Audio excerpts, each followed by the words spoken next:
Think about the word holy. We use it so often in everyday language that its original texture has been worn smooth.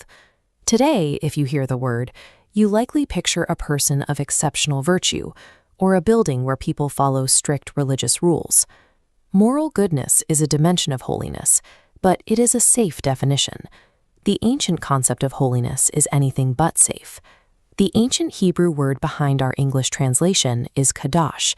It describes being cut off, set apart, and existing in an entirely different category from everything else in creation. In this framework, the opposite of Kadosh is not sinful. Its opposite is common. An ordinary clay pot is not evil. It is simply meant for everyday use. A holy vessel is set apart for one specific, sacred purpose. To call God holy is to say he is off the scale entirely. He is a different category of existence. Understanding this intense, unapproachable otherness makes the biblical story surprising, because this God refuses to stay at a distance. Ancient Israel mapped this concept into their geography. They placed the tabernacle at the center of their camp, yet it remained isolated by strict boundaries. The temple's structure managed proximity through 3 concentric zones: outer court, holy place, and holy of holies. Moving toward the center required increasing purification.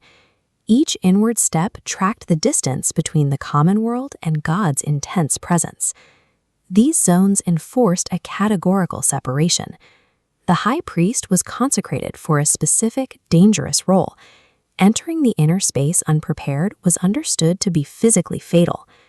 When the prophet Isaiah saw a vision of this inner space, the stone thresholds shook at the sound of God's voice. Even the highest angelic beings covered their faces to survive the raw intensity of that presence.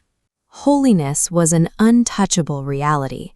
It required these massive physical boundaries to keep humans safe from being consumed by a presence they could not handle.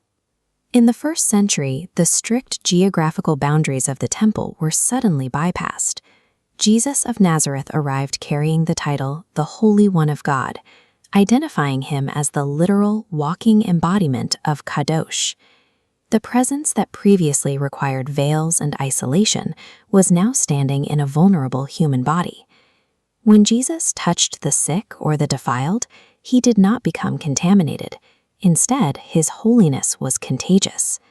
Upon contact, the broken elements were purified, while he remained unchanged. This reveals the mechanics of the incarnation. Because God is a different category of being, his presence is not diluted by the world's brokenness. He can enter our condition without losing his own, acting like a refiner's fire that purifies what it touches, rather than being extinguished by it. The crucifixion is only fully understood against this truth. The untouchable Creator entered the condition of the unholy to bear the weight of their failure.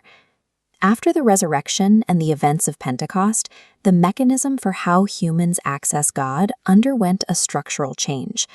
The tearing of the temple veil signaled that the old map of zones and physical boundaries had become obsolete.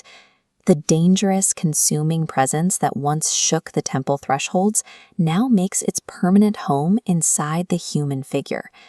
This new internal proximity provides the context for the command, "Be holy as I am holy." Being holy means being consecrated, living as a person set apart for the God inhabiting you. Ethical transformation follows this proximity.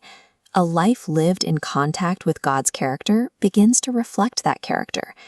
The story of holiness ends with the transcendence that once terrified the prophets, choosing to make its home in ordinary people. The radical otherness of God is the reason he can draw this close without being diluted.